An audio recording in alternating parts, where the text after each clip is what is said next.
So, first game of the season upon us already. Seems to have been a really quick break, that, doesn't it?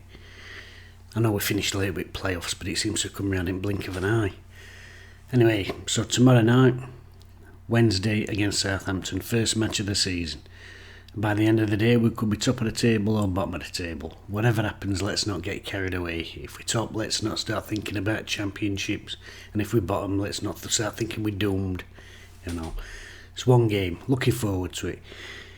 Southampton, strong side. They'll be one of the favourites to go up. Obviously, they've got the parachute payments, and so far they've managed to keep hold of a couple of their best players despite talks about a move away.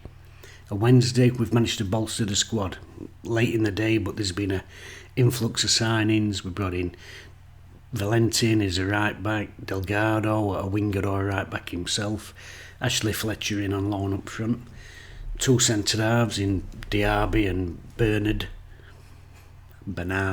So a lot to be positive about. Young keeper coming in from Milan, although I gather there might be a work permit issue.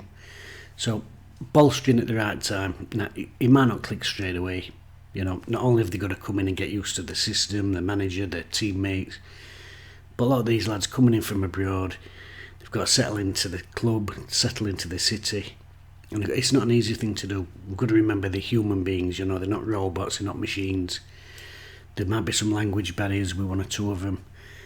And it can't be easy, the families are probably at home.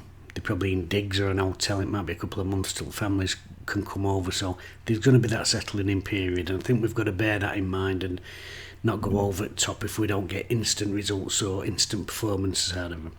Equally, with the rest of the squad, it's a new system and they've got to get used to that as well. So if it don't click straight away, let's just show that little bit of patience. As to the team, Xisco seems to be playing a back four. He seems to be very keen on that idea.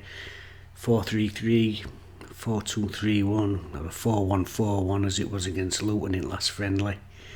I'm happy with that. I like a back four. I think when you play a back four, everybody knows what they're doing. Every kid who's ever played football as a defender has played in a back four at some stage, so quite happy with that. In front of that, the midfield, I'd like to see us play the same shape in the middle of the park that we played last season. Well, I know Darren Moore played a 3-5-2 and Xisco's playing a 4 at the back. But if you're playing that 3 in the middle, you can still keep that same shape. New managers often do this thing when they sort of see Bannon and they want to get him up there. We saw it against Luton the other day that he was playing a sort of advanced role and he kept getting up there with Smith. But Darren Moore had more or less got it nailed in midfield last season. Whatever we think about the 3 at the back, he got that shape in the middle of the park where we were really solid. We got Volks in there breaking the play up. And it gives us that base, and it gave us a platform to build on with Byers and Bannon. It gave them freedom to go and express themselves and join the attack. Because another thing I certainly don't want us to lose, when we've got Volks back there, Bannon could push forward, but Byers could push forward as well. And goals from midfield are going to be vital. Probably even more vital if you're playing a 4-3-3, because you know he's got that second striker. And George Byers can get forward and he can nick goals, but he's got to be in a position where he can get on and do that.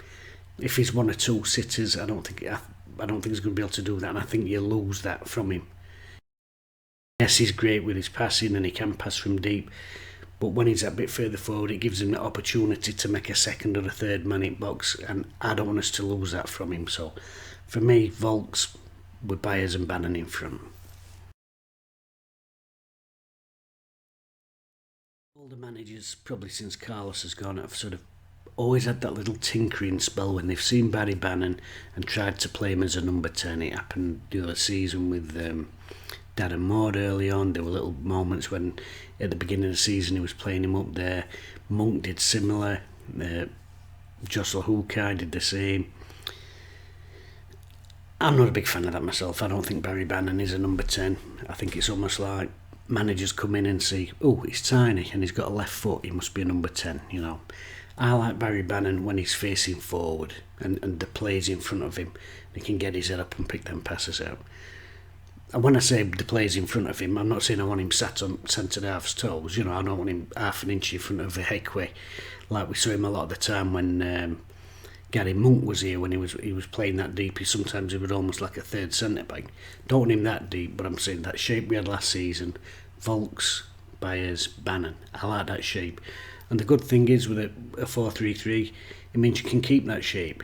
So I hope we go like that and don't tamper too much and try and get him too advanced, because I don't like him up there with his back to goal. In terms of result, not going to try and predict. I think it'll be a tough game, but hopefully it'll be an entertaining game. And like I said, not going to get carried away either way, whether we win or lose. Just looking forward to it and seeing what the lads can do.